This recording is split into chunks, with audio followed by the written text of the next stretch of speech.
para a câmera fechada, produção, para a gente falar sobre crise do IOF que está longe de acabar.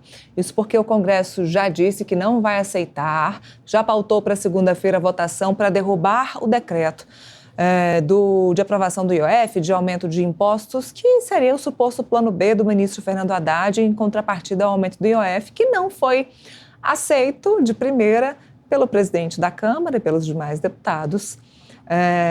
Então, o ministro Fernando Haddad que vai ter muito trabalho, porque a Câmara já disse que não vai aceitar mais aumento de impostos. Bom, quem também já deixou pública a sua opinião, o deputado Júlio Lopes, que já falou sobre isso e está com a gente aqui hoje, nessa tarde, para expor a opinião dele e dizer como é que a Câmara deve reagir, como é que a oposição também deve reagir. A gente tem uma bancada grande do PL dentro da Câmara dos Deputados. Como é que vai ser essa reação a partir de segunda-feira?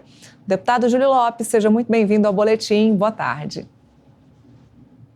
Neila, eu aqui agradeço a possibilidade de participar com você desse boletim tão importante do Metrópole. Deputado, já sabemos sua opinião, o senhor já deixou claro que é contra, assim como a maioria dos parlamentares no Congresso é contra esse aumento de imposto, contra o plano A e agora contra o plano B do ministro Fernando Haddad. Agora, qual é o maior problema hoje, para quem está nos assistindo, qual é o maior problema de aprovar esse plano do IOF, esse plano B do IOF apresentado agora há pouco pelo ministro Fernando Haddad? Bom, primeiro eu queria aproveitar, Nina, para falar do absurdo que está sendo praticado, inclusive pela rede bancária e por várias instituições, que é a cobrança retroativa do aumento do IOF. Muitos brasileiros estão sendo onerados retroativamente, inacreditavelmente, nas operações de crédito que fizeram, tendo deduções nas suas contas bancárias, muitas vezes em cima, inclusive, do crédito ou do saldo devedor, porque os bancos e as instituições financeiras estão recalculando o IOF em cima das operações feitas dentro desse prazo. Como o governo aumentou o IOF, as empresas estão recalculando e cobrando retroativamente, o que é um absurdo.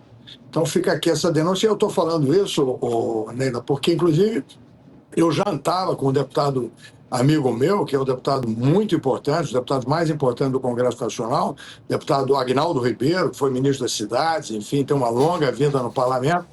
E a gente junto jantando, ele recebeu uma informação do banco dele cobrando retroativamente a operação do IOF. Você veja que é um absurdo, né? É realmente algo absolutamente inusitado o que está acontecendo.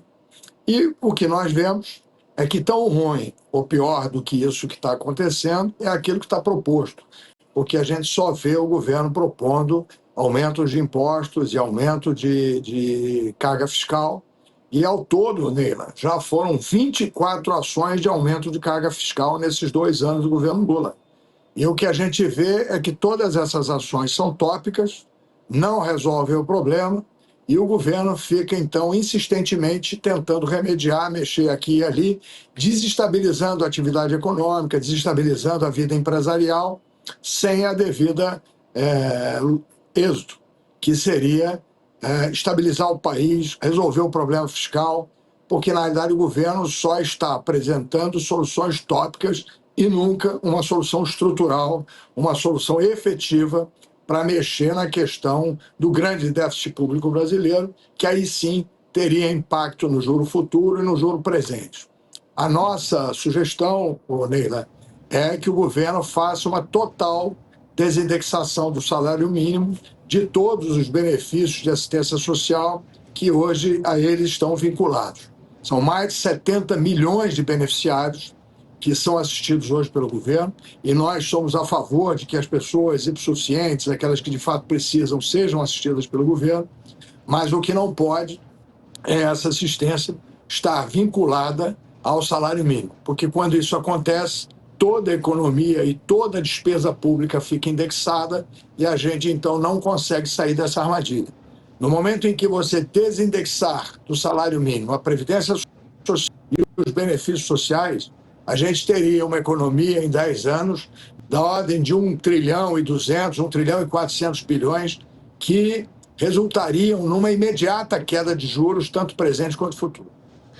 Deputado, na sua opinião, as reformas que, inclusive, o deputado Hugo Mota chamou de estruturantes, elas também são necessárias para que isso possa ser resolvido de vez, como, por exemplo, a reforma administrativa que começou a ser discutida no Congresso Nacional com a formação de um grupo de trabalho?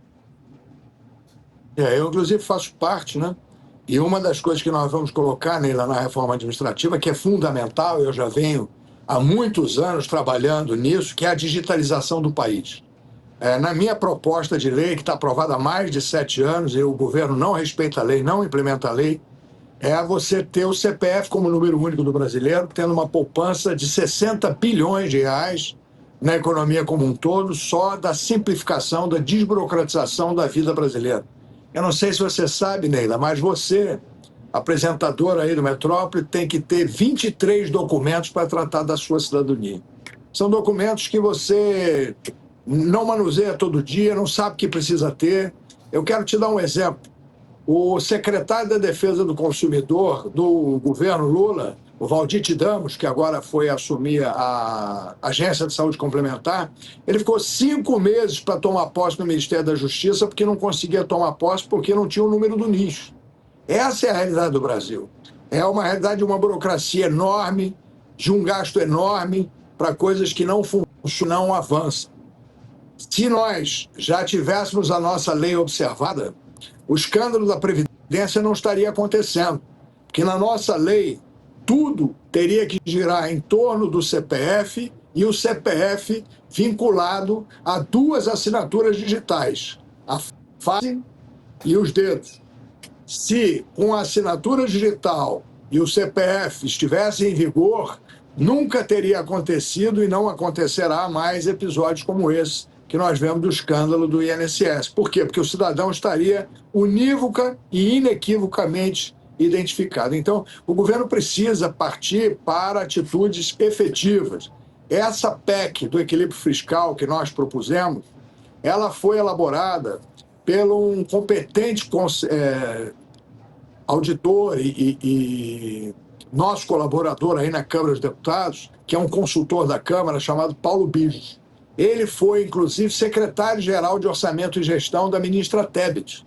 E exatamente por causa das ideias dele, que são a solução para o Brasil, e que eu quero te aqui, né, e até já tenho feito isso com outras jornalistas amigos meus, eu queria que você fizesse aí o chamar de 20 dos maiores economistas brasileiros, porque eu tenho certeza que os 20 te dirão que essa solução equaciona o problema do Brasil e dá uma contribuição efetiva, que é a desindexação da despesa pública, a desindexação automática de toda essa despesa do salário mínimo. Porque o salário mínimo ele precisa continuar crescendo, porque ele remunera o trabalhador da ativa, ele faz com que o brasileiro tenha mais interesse à medida em que o salário mínimo tenha um crescimento real maior.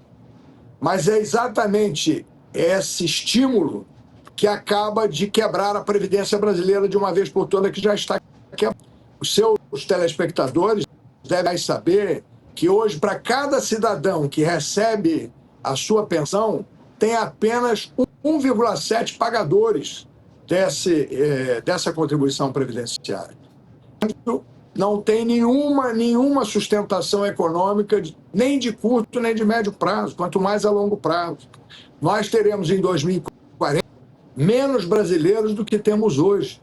Nós teremos em 2070, Neila, 60% da população brasileira com mais de 50 anos. Seremos todos sexagenários em 2070. Então, eu já sou sexagenário, mas já estaria até morto em 2070, mas o que é importante é que a gente esteja organizando o país e organizando as contas públicas para os futuros brasileiros, para os seus filhos, para os meus netos. Enfim, é muito importante que o governo haja na estrutura do déficit público. E a estrutura do déficit público está relacionada a essas ações que eu estou conversando com você aqui.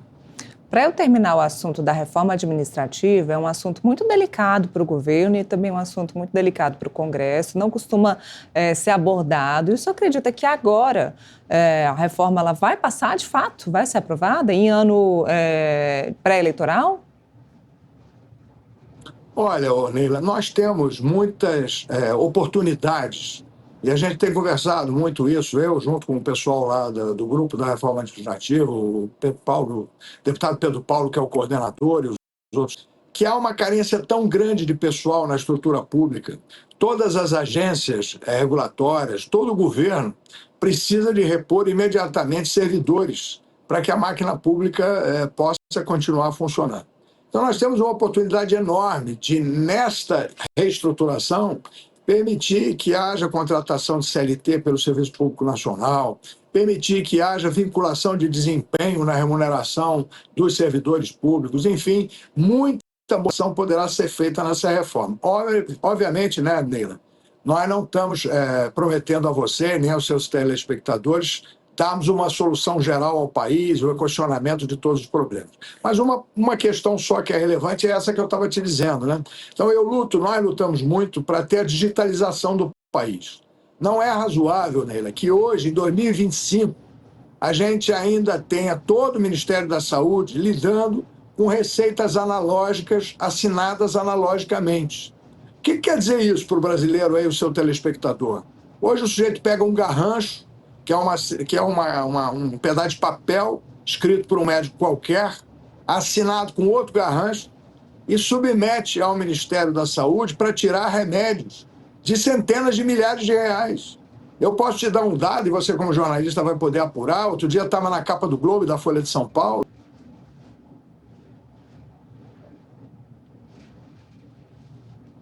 Perdemos o contato com o deputado Júlio Lopes.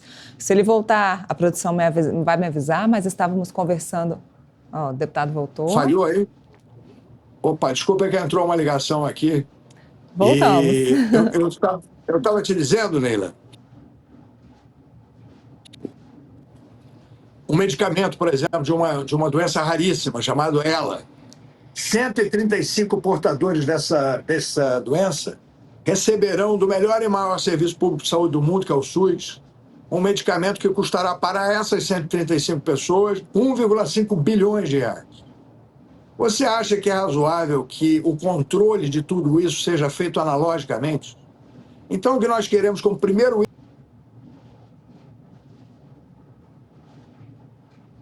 Bom, perdemos mais uma vez o contato do deputado, como eu disse. Então, aqui tá. Posso continuar? Alô? Pode continuar, deputado. Posso continuar, Neila? Pode sim. Então, eu estava falando sobre o medicamento para uma doença chamada ELA, que, inclusive, eu tenho um colaborador meu, ele recebeu uma medicação dessa no valor de 6 milhões de reais. Todo o controle é analógico. Não é razoável. Então, o que nós vamos botar como primeiro item da reforma administrativa é o Brasil um país digital. Um país onde todos os atos de governo, todos os atos públicos sejam digitais. Porque os atos digitais não podem ser apagados. Eles são sempre recuperados, eles serão sempre monitorados. Então, mudanças como essa são mudanças estruturais para o futuro desempenho do país. E nós vamos fazer agora nessa reforma administrativa. Assim como já a nossa confederação do União Brasil com o PP já se posicionou e nós não vamos mais aceitar aumento da carga tributária. Nenhum aumento da carga tributária. O que a gente precisa é que o governo se convença que tem dezenas de formas de ordenar as contas públicas que não sejam com a oneração cada vez maior das empresas brasileiras e dos brasileiros, que já têm 34% de carga fiscal, uma das maiores cargas fiscais do mundo. É importante aí, Neila, desculpa estar me alongando, mas a gente está batendo um papo aí com o seu telespectador, né? Na década de 70, na década de 80, a carga fiscal do Brasil era de 20%. E nós crescíamos a 7% ao ano. Éramos um dos países do mundo que mais crescíamos. Hoje, a nossa carga fiscal é de 34% e o nosso crescimento médio da última década é de 2,6%, enquanto cresceu 3,6%. Portanto, nós temos tido um crescimento menor, quase 30%, 40% menor do que a média do crescimento mundial, com uma carga tributária imensamente maior. A gente precisa rever isso e os nossos partidos, através da Federação União PP, nós nos posicionaremos nesse sentido. E eu queria te dizer, e tenho dito a outros jornalistas, isso não é contra o governo, isso não é para prejudicar o governo. Isso é a favor do Brasil, é a favor do brasileiro, é a favor, inclusive, de um governo que possa, interpretando essa mensagem, agir corretamente.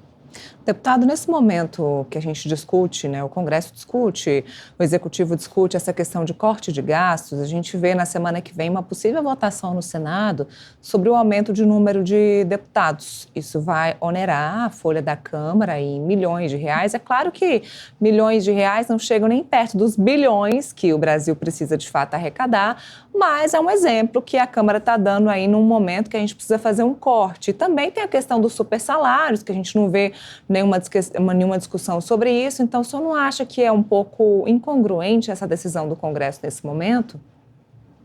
De quê? De aumentar o número de cadeiras? Exatamente. Olha, eu não posso deixar de concordar, mas não haverá aumento de despesa para o contexto geral da nação. Primeiro porque nós ficaremos no Congresso Nacional num valor de despesa imensamente menor do que o percentual que nós temos para o financiamento do Congresso brasileiro. Em nenhum momento ultrapassaremos aquilo que já temos como valor total para gasto.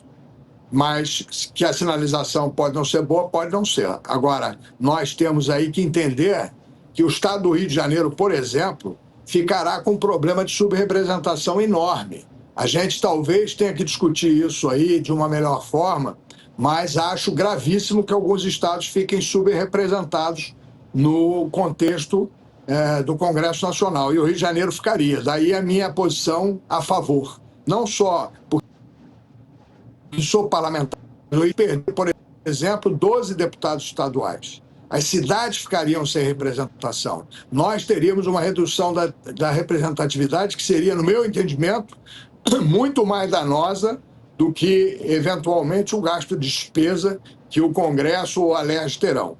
Volto a dizer que tanto o gasto da ALERJ quanto o gasto do Parlamento estão dentro do percentual de gasto já previsto para as duas casas.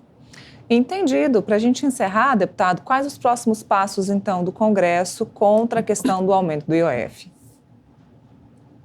Bom, primeiro nós vamos, se Deus quiser, votar a urgência do decreto agora na terça-feira, na segunda-feira, se Deus quiser, vamos votar a urgência do decreto de anulação pelo PDL, né, que anula o decreto do IOF, resgatando, inclusive, vamos ver, inclusive, Aniele, vocês podiam até, pelo Metrópole, ajudar a monitorar isso, né?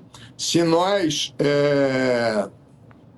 e vamos fazê-lo, se Deus quiser, votarmos a urgência na segunda-feira e votarmos o mérito na terça e suspendermos o funcionamento do IOF, se esses bancos que estão cobrando retroativamente ressarcirão dos valores já subtraídos. Isso é uma coisa importante aí para o jornal ajudar a apurar. Mas eu acredito que na segunda e terça nós votaremos. Na segunda a urgência e na terça o mérito. E restituiremos o Brasil à normalidade. Porque essa operação do IOF praticamente foi a reinstalação do CPMF. Porque é muito importante aí o telespectador do Metrópole ver que, principalmente, as populações de menor poder aquisitivo fazem prestações de crédito de prazo muito pequeno. Portanto, serão incididas no IOF por várias vezes durante um ano. Se você tem um empréstimo que se renova a cada 3 meses, no mesmo ano você vai fazer 4 operações financeiras. E você teria uma elevação de 0,89% para 3,5% nas 4 operações. E isso é mais do que o CPMF vigorava naquela época. Então, o que foi proposto foi um absurdo. Eu tenho, inclusive, admiração e respeito pelo trabalho que o ministro Haddad tem feito. Queremos colaborar com ele, queremos colaborar com o governo. Agora, eles erraram nessa medida. O IOF é um imposto regulatório, não poderia estar querendo ser usado para ser um imposto arrecadatório. Nós temos que revogar essa iniciativa dessa MP o quanto antes e assim o faremos. Maravilha, deputado Júlio Lopes, obrigada pela participação aqui no Boletim Metrópole. Segunda-feira a gente está de olho lá no Congresso, na votação aí da urgência, viu? Muito obrigada. Valeu, Neila, um abraço grande, um abraço a todos.